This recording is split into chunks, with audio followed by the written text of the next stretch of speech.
Paz e Paz Família, inicia-se mais um Primeira Cast, podcast da Primeira Igreja Evangélica e Congregacional de Caruaru. É uma alegria ter vocês mais uma vez aqui no nosso quarto episódio.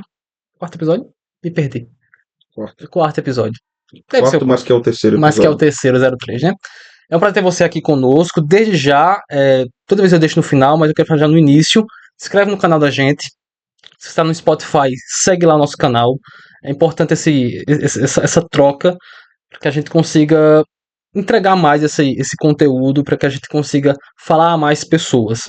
É importante, depois que eu estou falando já no início. Segundo mais importante, a câmera está trocando meu símbolo belíssimo aqui de São Paulo. Misericórdia. Vou ficar assim, para aparecer bem claro. E segundo, e muito importante... Só não falo mais essa camisa porque São Paulo é um personagem bíblico. É um personagem, mas importante. exatamente, o cara que é crente, pastor, tem que ser pro São Paulo. Porque a nossa teologia, ela se baseia muito nas cartas de Paulo, né? Eu sempre trago essa heresia para que eu comprove. 1 Márcio 4. 1 Márcio 4, verso 2. Hoje nós iremos tratar mais uma vez sobre um tema espinhoso, mas assaz importante. Você lembra quando eu falei essa frase? Assaz. Assaz importante. Só um membro da primeira igreja fala a palavra assaz. Assaz importante. Que é um tema que a gente discutiu, acho que foi no episódio 2, que a gente tratou sobre pessoas feridas na igreja, né? Que a gente falou sobre pessoas que sofrem tanto pelos membros, pastores, irmãos que dificultam, mas também tem pessoas que sofrem por falta de entendimento doutrinário. Isso acontece bastante, né? As doutrinas não são tão fáceis, muitas vezes, para entendimento. Domingo, eu estava dando aula para os jovens e eu falei um pouco sobre a Trindade. E mais que você tente trazer vários aspectos bíblicos, é difícil de entendimento, né? Trindade é só um exemplo, mas o tema que a gente vai tratar hoje é um tema difícil, porém importante, que é o tema da predestinação. A doutrina da predestinação, que por mais que seja dificultosa para alguns, ela é bíblica. Você vai encontrar respaldo bíblico em vários lugares das escrituras, mas que ela não é fácil, né? Eu até relembro a história que eu comentei no dia, que foi a história de um irmão na sala de catecúmenos, que ao ser tratado desse assunto, ele contestou o pastor, né, que estava dando a aula, porque ele não concordava com a ideia de que apenas que Deus predestinou todas as pessoas para a salvação e outras não. Porque ele lembrava do pai dele, que não era crente, não se converteu ao evangelho, mas quer dizer que era um homem bom. Mas meu pai era um homem bom, pastor. Não tem condições daquele homem não ter sido salvo. É incapaz de eu conseguir conceber a ideia de que meu pai não tenha sido salvo, né? E quando a gente tratou sobre isso, acho que a gente lidou com, acho que vai tratar em outros podcasts sobre outras doutrinas, mas a predestinação foi o que acho que chamou a atenção da gente para tratar sobre esse assunto hoje. Então, pastor, predestinação, o que é? Já mencionei mais ou menos como que seria, mas o que é? E acho que e aonde é que de fato a gente encontra na Bíblia respaldo para mostrar às pessoas que de fato essa doutrina ela é bíblica e ela é extremamente importante para a nossa vida cristã. Muito bem, vamos lá, né? A predestinação talvez seja uma das doutrinas de mais difícil assimilação por parte dos evangélicos pós-modernos. Isso envolve muitos aspectos culturais, inclusive, e o desejo do homem a cada dia de ser mais autônomo. Né? Exato. Então, o fato de saber que ele não tem o controle sobre sua vida em um aspecto da vida também o horroriza em relação a outros aspectos da vida. Então, em pensar que Deus controla o destino eterno das pessoas e que não são essas pessoas que controlam o seu próprio destino eterno, parece para alguns uma aniquilação do amor de Deus ou da sua justiça, quando na verdade a leitura está sendo invertida. Quando nós falamos de predestinação, primeiro nós estamos falando do ato soberano, divino, determinando a salvação de pecadores, ou a perdição de pecadores. Então a predestinação é Deus destinar de antemão, que é basicamente um sinônimo teológico, não a mesma coisa, mas vamos tratar como um sinônimo teológico de eleição. Então a Bíblia vai nos mostrar desde o Antigo Testamento que Deus escolheu Noé, que Deus escolheu Abraão, que Deus escolheu Isaac, que Deus escolheu Jacó, que Deus escolheu José, que Deus escolheu Moisés, que Deus escolheu Josué. Então a Bíblia vai mostrar em muitos momentos de que Deus escolhe indivíduos e escolhe um povo. Deus escolheu Israel. Deus escolheu os gentios para salvar, os eleitos dentre os gentios para salvar. Então, quando nós pensamos em doutrina da predestinação, primeiro nós estamos falando de algo muito pacífico do ponto de vista do Antigo Testamento. Isso está posto no Antigo Testamento. Segundo, isso também é pacífico no contexto do Novo Testamento. Isso está posto no Novo Testamento. Eu vou ler aqui uma passagem em João para que fique claro que o próprio Jesus ensinou essa doutrina anexada a outra doutrina que em outro podcast a gente trata, que é a expiação limitada, que é outra doutrina extremamente espinhosa para muitos aceitarem, né? Muito difícil. Mas não há condição de você aceitar a predestinação e não aceitar a doutrina da expiação limitada. João capítulo 10, versículo de número 27, diz o seguinte, 27 em diante. As minhas ovelhas ouvem a minha voz, eu as conheço e elas me seguem. Eu lhes dou a vida eterna, jamais perecerão, e ninguém as arrebatará da minha mão. Aquilo que meu Pai me deu é maior do que tudo, e da mão do Pai ninguém pode arrebatar. Jesus está dizendo aqui que ele dá a sua vida pelas ovelhas. Ele não está dizendo que dá a sua vida por todos os homens indistintamente. Então aqui nós podemos observar que há a presença da doutrina da expiação limitada. Então aqueles que são salvos são aqueles que são anteriormente determinados por Deus para a salvação. Um outro texto que eu quero ler está em Mateus capítulo 1, um texto importante também em relação a essa doutrina, em relação à vinda de Cristo, a encarnação de Cristo. A Bíblia vai nos dizer no versículo 21 do capítulo 1 de Mateus: Ela, a Virgem Maria, dará à luz um filho e lhe porás o nome de Jesus, porque ele salvará o seu povo dos seus pecados. A ideia de salvar o seu povo é a ideia de salvar um povo escolhido, um povo eleito, um povo predestinado. Quando nós lemos Efésios capítulo 1, nós vamos ler aqui o versículo 4 do capítulo 1 de Efésios, podemos também aprender algo importantíssimo sobre essa doutrina tão preciosa para a igreja, que é a doutrina da predestinação. E por que tão preciosa? Eu vou explicar daqui a pouco. O texto diz assim, Efésios 1:4. Assim como nos escolheu nele, antes da fundação do mundo, para sermos santos e irrepreensíveis perante ele, e em amor nos predestinou para ele, para a adoção de filhos, por meio de Jesus Cristo, segundo o beneplácito de sua vontade. A palavra beneplácito aqui pode ser traduzida por propósito ou também pode ser traduzida por decreto. Então o texto vai dizer que Deus escolhe desde a fundação do mundo, ou antes da fundação do mundo, como diz o texto, e que somos predestinados em amor. Podíamos ler Romanos 9, podíamos ler passagens nas cartas de Paulinas, passagens como 1 Pedro, capítulo 1, versículo 1 até o versículo 3, que vai nos falando também daqueles que são eleitos. Então, a evidência da doutrina da predestinação das Escrituras é imensa. O que é preciso se fazer para não crer na doutrina da predestinação? É preciso reinterpretar o texto, não sendo fiel a ele. Então, o pensamento de que é melhor crer que o homem é salvo ou não por sua própria vontade é um desdobramento do humanismo, não é um pensamento bíblico. É um resultado, inclusive, do humanismo que vai surgindo ali em harmonia com a Renascença, que divide tempo com a Reforma Protestante. Então, quando se chega no período de um teólogo chamado Jacó Armínio, isso vai ser levantado novamente.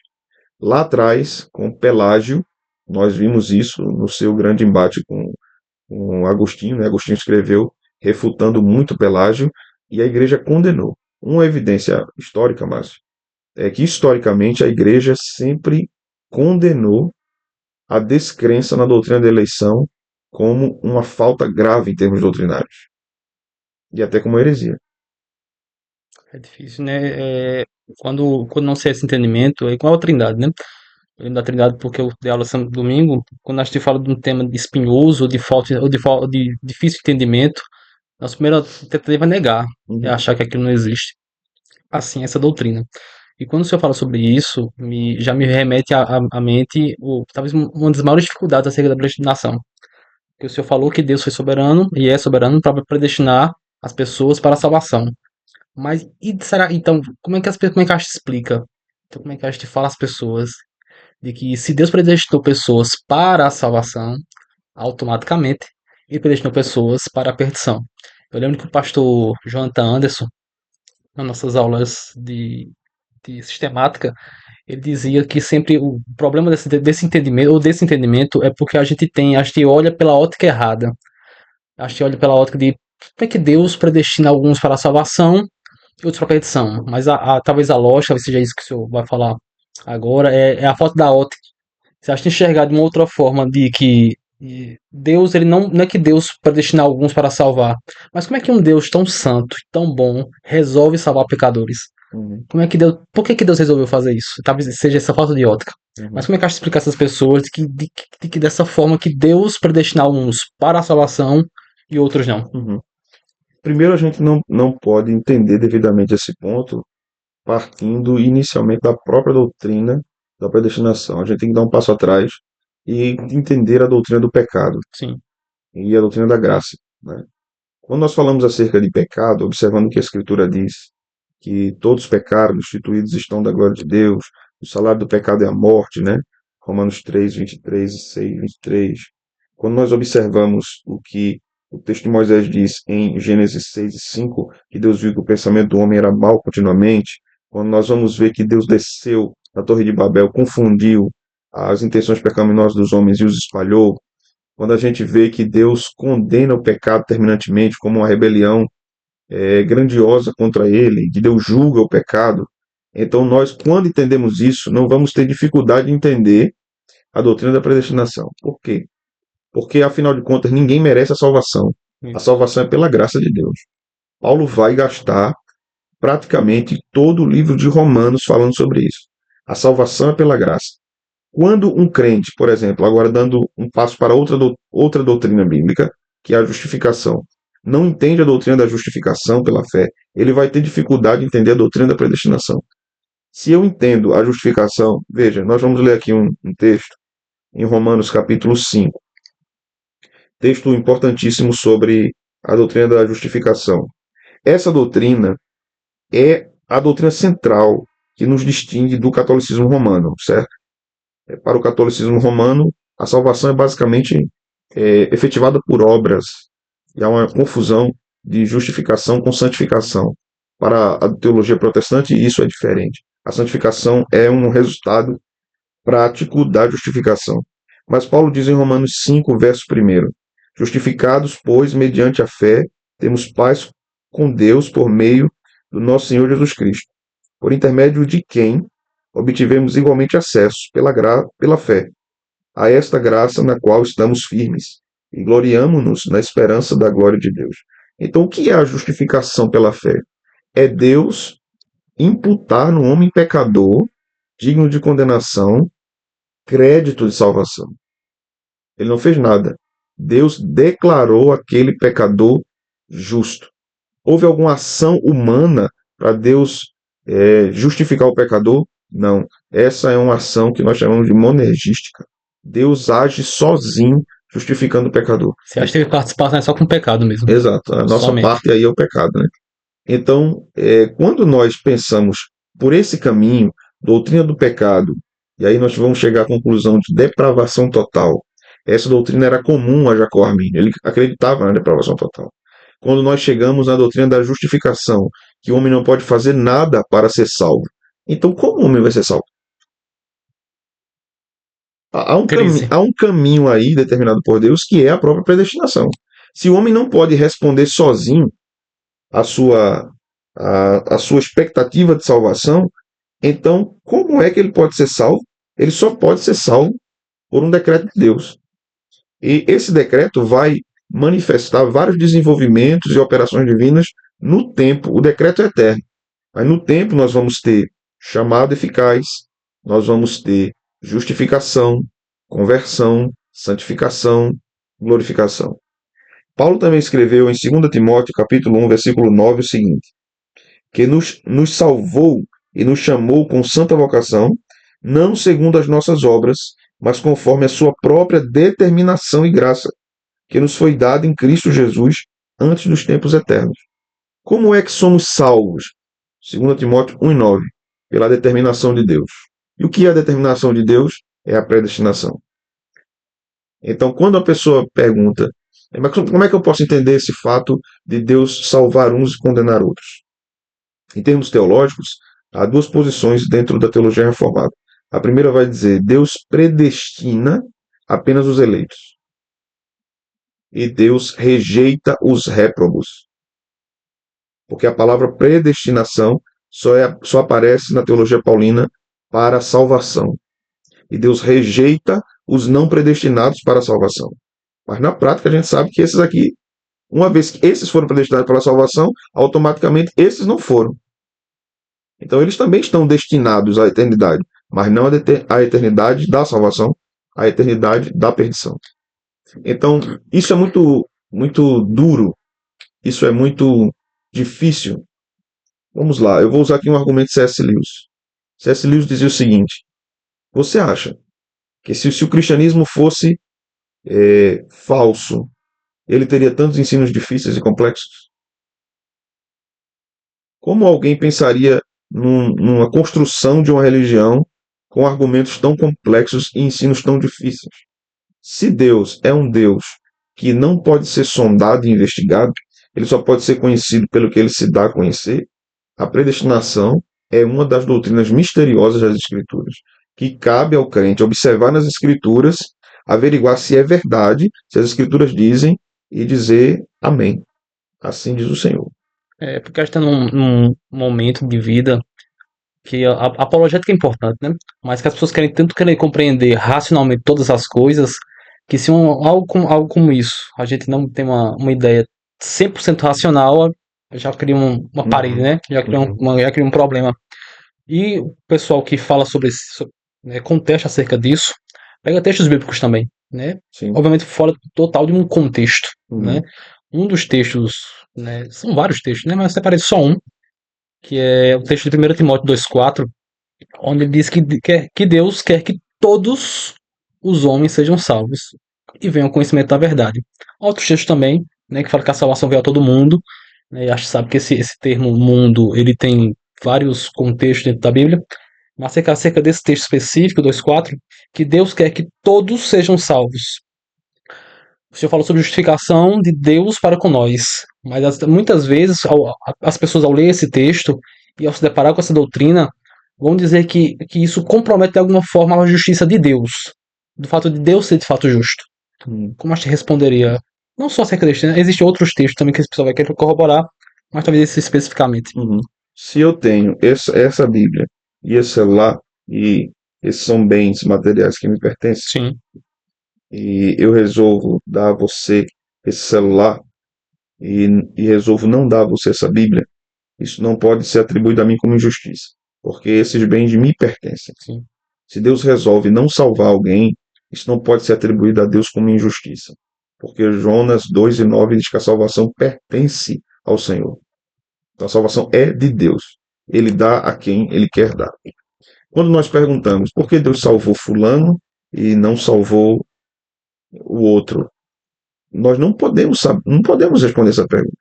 O que podemos saber é que Deus resolveu soberanamente, sabiamente, salvar aquele e não este. Esta é uma questão que pertence apenas a Deus. Nós não vamos conseguir sondar os arcanos do Todo-Poderoso. Quando nós olhamos para essa passagem, é que Deus quer que todos os homens sejam salvos. Também olhamos para 2 Coríntios 5,14, por exemplo, né? E nas epístolas de Pedro, 2 Pedro, também temos um texto parecido com isso. Nós precisamos considerar algumas coisas. Primeiro, o uso da palavra todos, o uso da palavra mundo, nós precisamos ter cautela com isso. Porque, às vezes, por desejar defender um ponto de vista de que a predestinação não existe, eu posso me apropriar de certas palavras bíblicas, aplicando elas ao entendimento contemporâneo e não ao entendimento da época, ou não mesmo respeitando o texto bíblico na sua construção. Sim. Então, quando Paulo diz no verso 4 que Deus deseja que todos os homens sejam salvos e cheguem ao pleno conhecimento da verdade, o que é que Paulo está falando anteriormente? Paulo está falando no versículo 1: antes de tudo, pois, exorto que se use a prática de súplicas e orações, intercessões, ações de graças em favor de todos os homens, em favor dos reis, dos que se acham investidos de autoridade, para que vivamos vida tranquila e mansa, com toda piedade e respeito. Então, Paulo está falando de autoridades, está falando de governo, e dizendo que Deus deseja que todos os homens sejam salvos. Imediatamente ao contexto, esses governantes do seu tempo. Paulo está falando do seu tempo aqui. A segunda coisa que nós podemos pontuar aqui é que alguns teólogos dizem o seguinte: há um interesse geral de Deus e um interesse hipotético em que todos sejam salvos. Mas esse interesse hipotético não é o seu interesse efetivo. O interesse efetivo é que alguns sejam salvos. Então, por isso nós falamos em teologia de vocação geral e vocação eficaz. Vocatio em latim é chamado ou chamar. Então, por que pregamos? Nós pregamos para chamar a todos ao arrependimento, porque nós não sabemos aqueles que irão crer. Mas apenas alguns irão crer. Então, o chamado é para todos. A eficácia da salvação é para alguns. Então, se olharmos para esse texto no sentido de que, de modo geral, Deus deseja que todos os homens recebam a salvação, mas ele decretou que nem todos receberão a salvação. Apenas os eleitos receberão a salvação. Esse pode ser um dos entendimentos do texto. Um outro entendimento do texto será: Paulo está falando dos governantes. Esse é o contexto. Que Deus deseja que estes governantes sejam salvos. Então há uma interpretação mais restrita aqui. Mas nós precisamos ampliar aqui o leque. Uma disciplina teológica chamada hermenêutica nos ensina a olharmos para textos difíceis a partir de textos mais claros. Olhar textos obscuros a partir de textos menos obscuros ou que promovam mais clareza. Um jogar luz no outro, né? Exato. Então é o que nós chamamos de analogia fidei, analogia da fé. Paulo, em 2 Coríntios 5,14, e antes de ler aqui eu preciso dizer que devemos tomar por base o pressuposto de que tanto 1 Timóteo como 2 Coríntios foram escritos pelo mesmo autor. E o pensamento de Paulo não se contradiz. Ele é harmônico. E não porque ele é um gênio, ele era um gênio, mas não por causa disso, porque o Espírito Santo inspirou o autor divino. Então ele não iria se contradizer. Então nós temos um ensino semelhante ao de 1 Timóteo 2,4 em 2 Coríntios 5,14. Paulo vai dizer: pois o amor de Cristo nos constrange, julgando nós isto. Um morreu por todos, logo todos morreram. Já de imediato nós precisamos fazer a pergunta àquele que indaga qual é a resposta do calvinista a 1 Timóteo 2,4. Nós vamos perguntar a ele aqui como é que aquele que não crê na predestinação responde essa pergunta. Jesus morreu por todos? Ele vai dizer sim. A segunda parte do versículo é: logo todos morreram. Paulo usa uma palavra filosófica aqui, técnica, logo, ou seja, resultado. A conclusão é que se Cristo morreu por todos, todos morreram. Então nós perguntamos: se Cristo morreu por todos os homens do mundo, e Deus deseja que todos esses sejam salvos, então todos estes vão morrer para o pecado, certo? Aquele que não crê na predestinação vai dizer não. Porque Jesus também disse que há uma porta estreita e uma larga. Então nem todos vão entrar pela estreita.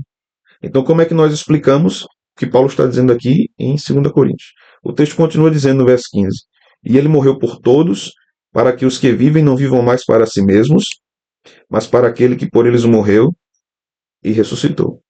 Paulo está dizendo que a morte de Cristo promove a salvação dos eleitos. E esses eleitos morrerão para o pecado e viverão para Deus. Morrerão para o pecado e ressuscitarão para Deus. Então, por todos aqueles que Cristo morreu, eles morreram ou morrerão para o pecado. Todos aqui, em 2 Coríntios 5, 14 e 15, são todos os eleitos. Todos os eleitos. Então devemos ter cuidado no uso da palavra todos.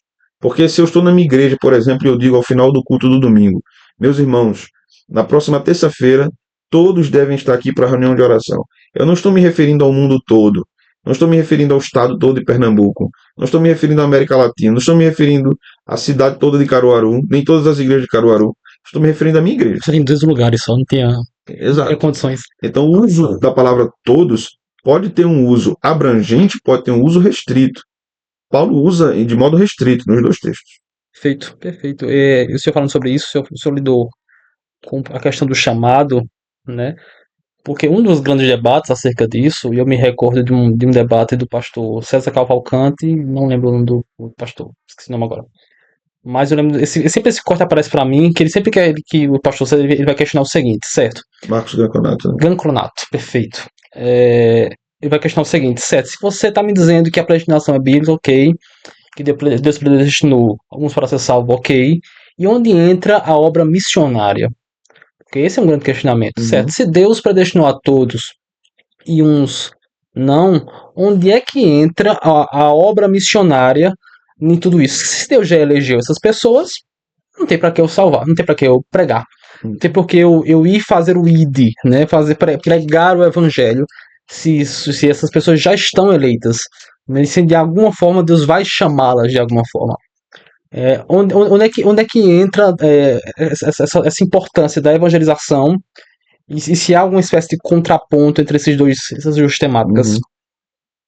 Não há uma contradição entre a crença na predestinação e o fervor missionário. Pelo contrário, vamos partir aqui do ponto de vista histórico, certo? Nós vamos partir de Paulo. Nós podíamos partir do Antigo Testamento, mas Sim. vamos partir de Paulo. Paulo foi um homem que fez várias viagens missionárias e ensinou sobre a doutrina da predestinação, como nós vimos em 2 Timóteo 1,9, vemos em Romanos 9, vemos em Efésios 1, como nós já podemos ler anteriormente, e ele pregou em muitos lugares. Ele era um ardoroso defensor da doutrina da eleição, como um bom judeu era, e pregou em vários lugares. Pregou aos gentios, pregou aos judeus. Sim. Então, a crença na predestinação não impede o avanço da obra missionária. Pelo contrário, Deve incentivar, né? eu sei que ao irmos pregar o evangelho às comunidades, aos povos, aos povoados, às nações, nós estamos certos de que Deus pode ter eleitos lá. Segunda coisa, nós não somos chamados apenas para pregar o evangelho para a salvação dos perdidos, também para a condenação dos perdidos. Eles precisam ouvir o evangelho, como eu disse antes. Muitos serão chamados, mas poucos escolhidos. O próprio Jesus diz isso, né? Nos evangelhos sinóticos. Muitos são chamados e poucos escolhidos. Como é que aquele que não crê na predestinação responde a esse texto de Jesus? Muitos são chamados, mas poucos escolhidos. E quem é que escolhe? Não é o homem que se escolhe. Então, às vezes se usa, Márcio, aquele termo lá de Pedro na primeira epístola, a eleição relacionada à presciência de Deus, e afirma-se, muitos teólogos, né, arminianos, afirmam que Deus predestina ou escolhe com base na sua presciência. Então ele sabia que Márcio ia crer, então ele escolheu Márcio. Não, não é assim. Deus é presciente por um fato muito simples, porque ele decreta todas as coisas. Ele sabe de tudo porque ele diz como tudo seria. Então, o criador do jogo sabe como é que zera o jogo, Exato. porque ele criou o jogo. Deus determinou tudo e por isso ele sabe de tudo, né? Então, quando nós chegamos a essa questão da evangelização e se pergunta, né, sobre essa questão, se há uma incompatibilidade da crença da predestinação e evangelização, precisamos ler o que Paulo disse em Romanos 10:17. E assim a fé vem pela pregação e a pregação pela palavra de Cristo. Esse capítulo vem após o capítulo que Paulo ensina sobre a predestinação. E aqui Paulo está dizendo, a igreja tem que pregar. Como ouvirão se não há quem pregue? Ele está falando isso no capítulo 10, depois de ter ensinado longamente sobre a predestinação no capítulo 8 e no capítulo 9. A questão também é simples. Da mesma forma que Deus determina a salvação de pecadores, ele determina que eles sejam salvos por meio da pregação. A pregação precisa acontecer para que eles creiam. É claro que isso, nós vamos ter exceções aí de pessoas que leram a Bíblia sozinhos, o Espírito Santo os convenceu, né? De pessoas que tiveram uma experiência dramática com Deus de alguma forma e foram à palavra, foram atraídos à igreja de alguma forma, já com o coração disposto a crer. Mas de modo geral, Deus determina a pregação para que a pessoa seja salva ouvindo aquela exposição do Evangelho da Graça de Deus.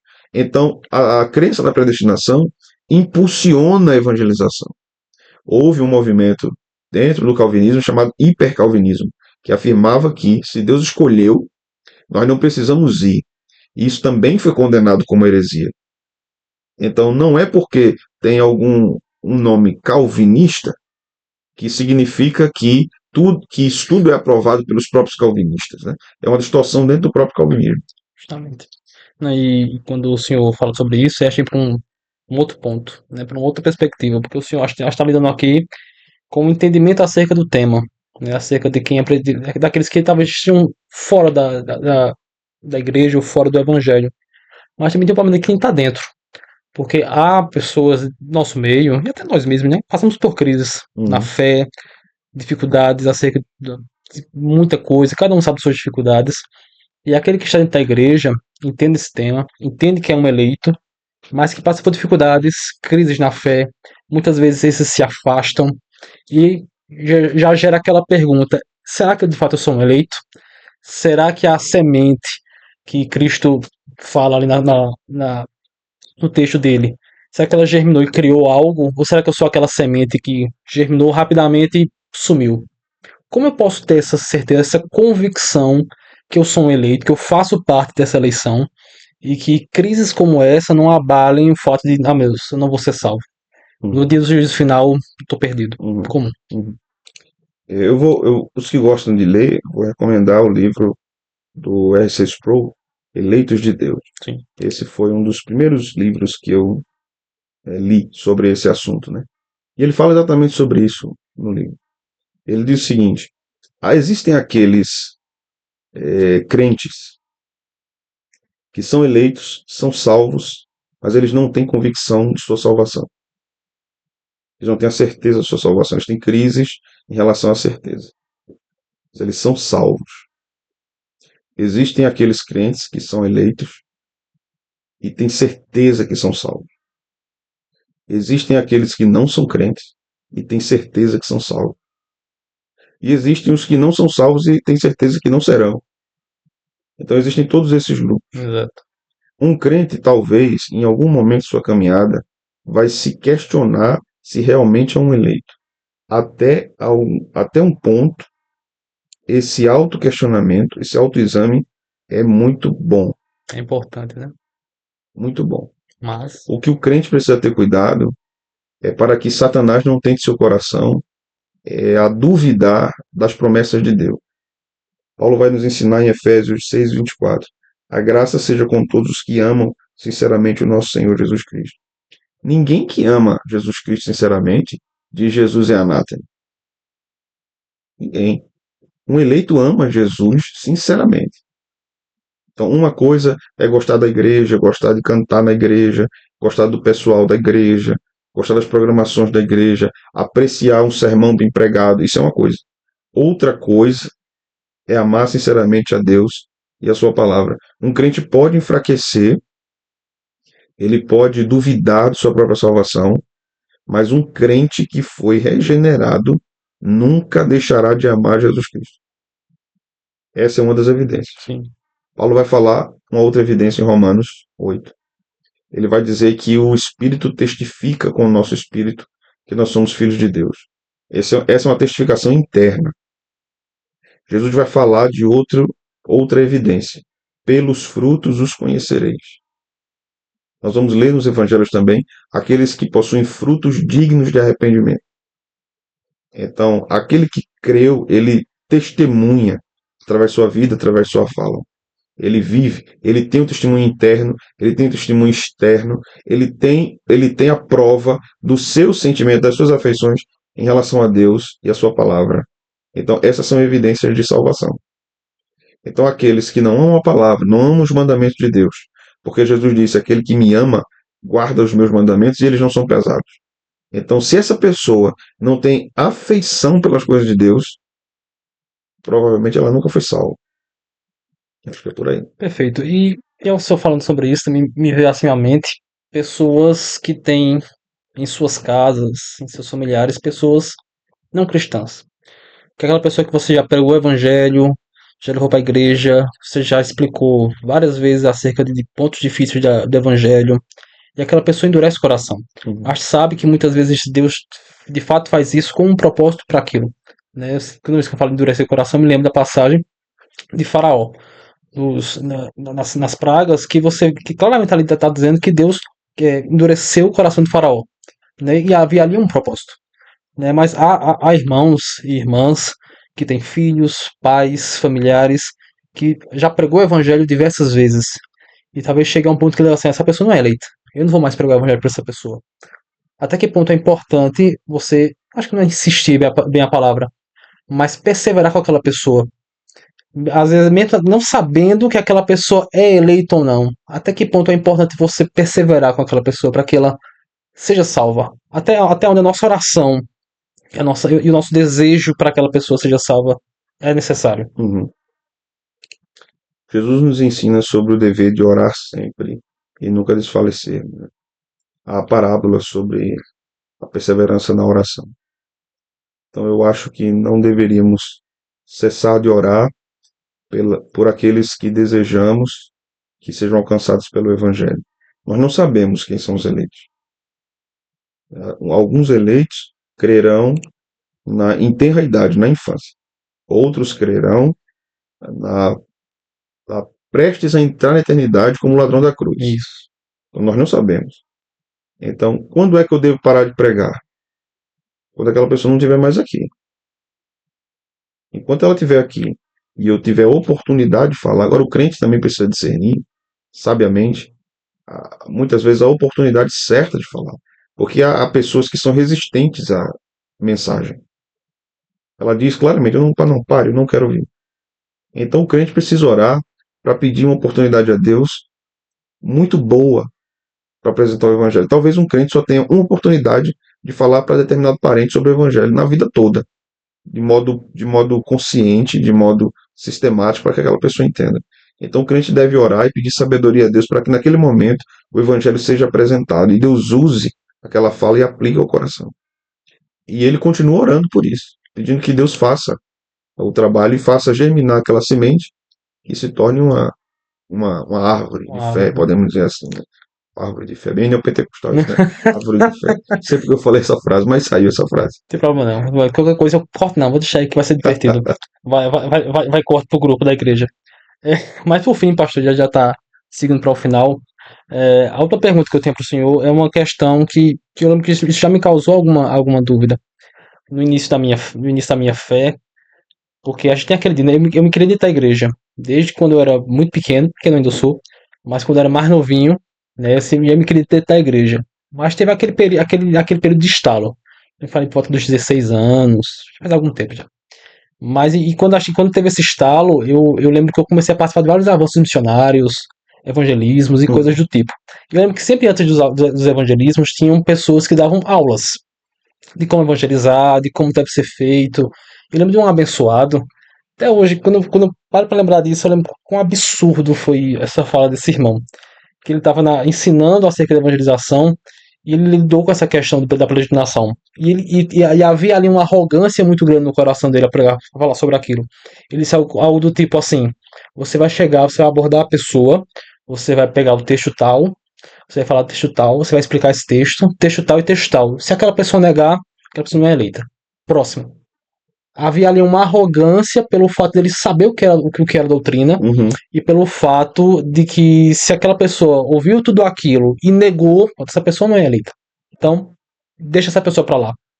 Quando a gente prega, a gente tem a obrigação de pregar o evangelho e naturalmente a gente acaba lidando, mesmo que de forma indireta, acerca desse ponto, acerca dessa doutrina. Como pregar? Como pregar o evangelho e como falar sobre a predestinação numa pregação sem soar arrogância, sem ter medo de pregar sobre aquilo. Qual seria a melhor forma de eu abordar alguém? Porque talvez para o senhor, para a gente, né, que estuda sobre isso, talvez seja mais fácil. Mas isso não é fácil para todo mundo explicar. Mas como seria uma forma de eu abordar e explicar esse tema a uma pessoa sem esse medo, sem causar arrogância, sem causar esse tipo de dificuldade? Acho que a primeira coisa, os passos, né, que nós devemos dar inicialmente, ao meu ver, ao apresentar o Evangelho às pessoas, é seguindo o caminho que a própria Bíblia segue, que é apresentarmos a criação. O homem foi criado por Deus, então ele pertence a Deus por direito de criação. O homem caiu, ele desobedeceu a Deus no Éden, né, em Gênesis 3, e Deus proveu para ele salvação. Isso é suficiente para evangelizar uma pessoa. Nem sempre será necessário falar sobre a doutrina da predestinação. Isso não quer dizer que ela não seja importante, ou não quer dizer que ela não possa ser usada na evangelização. Porque, inclusive, pode ocorrer de um ímpio levantar esse assunto. Exato. Mas será que eu sou um escolhido para você estar pregando para mim? Então, como é que o crente lida com isso? O crente pode responder da seguinte forma: bom, eu não sei se você é um escolhido E para não a tem que ter salvação. vergonha, né? Agora eu sei que hoje você foi escolhido para ouvir essa pregação, essa mensagem. Porque senão isso não estaria acontecendo. Se Deus quer que você escute a mensagem, eu tenho que crer que ele pode salvar você. Creia em Jesus Cristo como Salvador. Esse é o teor da pregação evangelística. Creia e tenha seus pecados perdoados. Então o crente não precisa ficar criando complexidades na sua mente. Como é que eu vou pregar sobre predestinação para o ímpio? Você tem que pregar sobre o pecado e o arrependimento. Se ele crer e se tornar um crente em Cristo, salvo, ele é um eleito, ele é um predestinado. É muito simples. Perfeito. Né? A doutrina da eleição, ela tem que. Da eleição, predestinação, ela tem que nos causar conforto no nosso coração, né? Segurança, de fato. Uhum. Porque a salvação depende de você. Depende de Porque se Deus. dependesse de nós, tudo perdido, completamente. Né? Eu até falava esses dias aos jovens de uma crise de fé que eu tive esses dias, de uma coisa que eu achei que ia acontecer, acabou que não aconteceu, mas eu tive uma crise. Aí depois que passou a crise, meu Deus do céu, como é que isso é tão bom comigo, Uhum. né? E às vezes a gente depende disso, né? Então que a doutrina da eleição barra predestinação traga conforto ao seu coração, traga conforto à sua vida, né? Que isso não cause medo, muito menos arrogância, se achar melhor do que alguém, tão pouco achar que pelo fato de ser eleito eu posso fazer o que eu quiser, Uhum. né? Viver uma vida pregressa, né? Que isso não nos cause, mas que essa doutrina traga conforto e que isso que você e que através disso você glorifique ainda mais a Deus. Amém, pastor? Amém. Para as suas palavras finais, para que a gente possa encerrar. Bom, eu quero encorajar você a estudar sobre essa doutrina. Quero encorajar você a ler, procurar nas Escrituras essa doutrina com o coração aberto para aprender o que Deus diz na palavra sobre a doutrina da predestinação.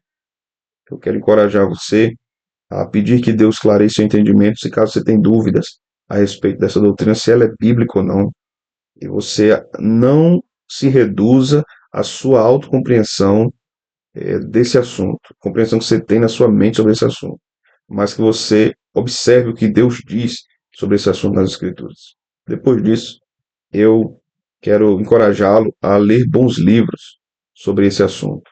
Livros de reformadores, por exemplo. A reforma protestante, todos os reformadores criam na doutrina da predestinação. É muito estranho que igrejas que são filhas da reforma no nosso tempo sejam contrárias à doutrina da predestinação, porque os reformadores criam nela. Lutero, Zwinglio e Calvino criam nela. Aqueles que vieram depois também criam na doutrina da predestinação. As grandes confissões de fé reformadas defendem a doutrina da predestinação desde o século XVI. E melhor, antes mesmo disso, lá no século II, III, IV, V, nós já vemos os pais da igreja escrevendo sobre esse assunto, ensinando sobre a doutrina da predestinação. Então, em termos históricos, a doutrina da predestinação está presente. Em termos bíblicos, ela é comprovável. Então, ela talvez cause uma dificuldade, seja um empecilho na sua mente, por falta de submissão à palavra de Deus e à vontade de Deus. E por fim, eu quero encorajá-lo, se você deseja, a estudar em boas escolas cristãs, que possam ensinar você essa doutrina, que possam ensinar você o corpo teológico do cristianismo. O seminário, ele não serve apenas para treinar futuros pastores ou futuros teólogos. Cristãos, de modo geral, que querem aprender mais as escrituras, podem ir também para essas escolas. É certo que as igrejas deveriam ser as grandes escolas de teologia para o seu povo, para o seu rebanho. Mas isso não é uma realidade, principalmente no nosso país e na nossa região no Nordeste. Então, as escolas teológicas, elas são usadas por Deus para clarear na mente de muitos cristãos a verdade do Evangelho. E eu quero convidar você a estudar conosco no nosso seminário teológico Jonathan Edwards. Aqui na tela vai ter o nosso número de telefone, também o nosso endereço do Instagram. Você pode falar com a nossa secretaria, se informar a respeito dos nossos cursos. Temos cursos de formação ministerial, de especialização em várias áreas da teologia, de mestrados. Então você pode vir estudar conosco e aprender mais a palavra de Deus. O Senhor te abençoe. Um forte abraço. Amém. Eu sou suspeito de falar do seminário, estudo lá, né, faço mestrado lá, então procure o seminário, fale com a gente, tenho certeza que você vai ser muito bem atendido pelo meu futuro pastor Magno, pelo meu pastor Edicleito, né, então procurem, se tiver dúvida, perguntem, vocês podem sugar esse pessoal para tirar dúvida, para entender bem. Eu entrei no seminário apenas e somente porque eu tenho esse interesse teológico, acabei que fiquei, eu ia fazer um semestre, fiquei 4 anos, fazendo agora mais de mestrado, agora comecei, vou terminar. Deus abençoe a vida de vocês. Tá aqui também o endereço da igreja, o endereço do nosso Instagram. Então segue lá a gente. Se você estiver em Caruaru e tá vendo esse podcast, quiser nos visitar, Rua Martins Júnior, número 93, ali no centro da cidade. É facinho de achar. Você é nosso convidado. Vai ser um prazer ter você conosco. Deus abençoe. Até o próximo episódio. E tchau!